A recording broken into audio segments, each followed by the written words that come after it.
Assalamualaikum warahmatullahi wabarakatuh. Nama saya Nazril Putra Tama, NIM 180501068. Di sini saya akan menjelaskan bab 4, yaitu tentang perusahaan pembiayaan dan pegadaian. Yang pertama itu ada pendahuluan, yang kedua itu karakteristik bisnis perusahaan pembiayaan, yang ketiga jenis perusahaan pembiayaan, yang keempat itu risiko bisnis perusahaan pembiayaan, yang kelima neraca perusahaan pembiayaan, yang keenam finansial conglomerates, yang ketujuh karakteristik bisnis perum pegadaian, yang kedelapan itu produk perum pegadaian. Kita masuk yang pertama dulu, yang itu yaitu pendahuluan. Perusahaan pembiayaan atau financial companies adalah anggota BLKL yang termasuk dalam perantara investasi atau investment intermediasi, yakni lembaga keuangan yang memperoleh dana dengan menjual sekuritas atau surat-surat berharga. Aliran dana, warkat niaga atau sumber dana, kemudian ada lembaga peminjaman, terus ke konsumen. Terus contoh penggunaan usahanya itu modal usaha yang membutuhkan dana likuid.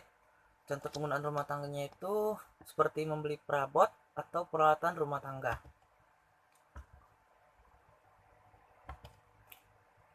Semesta di sisi lain, kinerja pegadaian di Indonesia juga mengalami peningkatan dalam semua indikator, yakni terjadi peningkatan dalam total aset, kewajiban, pendapatan usaha, dan perolehan tahun berjalan. Secara umum, peningkatan kinerja dicapai melalui strategis investasi, jangkauan pelayanan, dan program diversifikasi produk. Yang kedua, karakteristik bisnis perusahaan pembiayaan.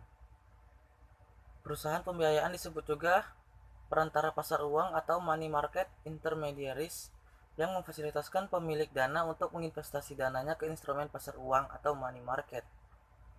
Selain itu, perusahaan pembiayaan dapat juga berperan sebagai money market mutual fund atau MMF, reksa dana pasar uang dengan memfasilitasi investor kecil yang ingin berinvestasi di instrumen pasar uang. Perusahaan pembiayaan bisnis itu yang pertama, factoring atau anjak piutang. Pinjaman yang diberikan kepada perusahaan dengan jaminan piutang, yaitu tagihan perusahaan kepada perusahaan atau individu lain.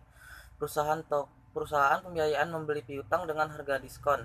Jenis factoring itu yang pertama ada recourse factoring, mensyaratkan perusahaan peminjam untuk menanggung risiko membayar kembali peminjamannya sertai bunga bila tagihan piutang tidak terbayar. Perusahaan pembiayaan bisnis itu yang A, factoring atau anjak piutang. Factoring yang kedua, factoring without cost. Risiko piutang tidak terbayar yang tergantung perusahaan pembiayaan atau disebut faktor. Dengan spesialisasi dalam proses penagihan utang, membuat faktor memberikan keuntungan dari segala ekonomi berupa biaya produksi rendah. Yang B itu ada leasing. Leasing itu atau sewa guna, perusahaan pembiayaan dapat membantu pembelian barang modal suatu perusahaan yang tidak memiliki dana dalam bentuk leasing. Leasing terbagi dua, yaitu financial leasing dan operating leasing. Financial leasing itu yakni memberikan hak opsi pada peminjam untuk membeli barang setelah habis masa kontrak. Yang kedua, operating leasing itu yakni hanya memberi hak pakai dan dikembalikan setelah masa pakai barang modal habis. Contohnya adalah pesawat dan mesin. Yang ketiga itu risiko bisnis perusahaan pembiayaan. Yang pertama, risiko gagal bayar atau default risk. Ini terjadi karena perusahaan pembiayaan yakni memberikan pinjaman kepada konsumen yang tidak memperoleh pinjaman dari bank dan lembaga keuangan lainnya, atau bisa jadi merupakan debitor masalah atau berpendapat rendah. Yang kedua, risiko likuiditas atau liquidity risk. Ini disebabkan aset perusahaan pembiayaan atau pinjaman konsumen dan bisnis sulit dijual di pasar sekunder karena risikonya yang tinggi. Maka, kebutuhan akan dana tunai dipenuhi dengan penjualan CP, yang merupakan hal sulit bagi perusahaan biaya kecil.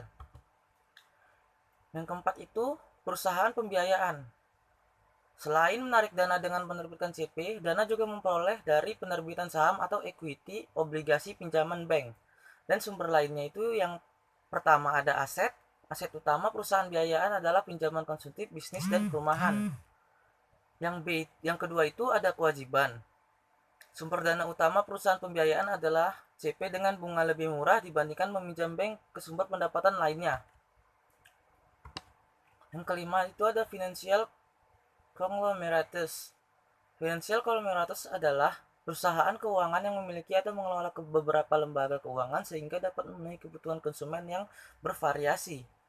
Dengan menyediakan berbagai jasa barang dalam satu atap, kemungkinan financial conglomerates mencapai economies of scale dan cakupan ekonomis atau keuntungan karena menyediakan berbagai produk dalam satu lokasi. Yang keenam itu ada karakteristik bisnis Perum Pegadaian.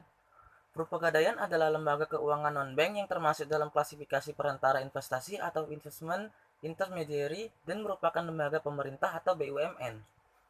Sumber dana Perum Pegadaian adalah penjualan obligasi, utang bank, utang promes, ekuitas, dan utang lainnya.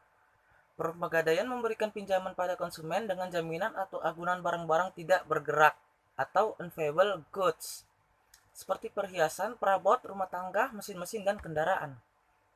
Beberapa karakteristik barang jaminan yang memerlukan pertimbangan khusus Pegadaian antara lain barang milik pemerintah, barang yang disewa belikan, binatang ternak, barang yang cepat busuk atau susut, barang mudah terbakar, barang seni yang sulit ditaksir, kendaraan besar, dan senjata api.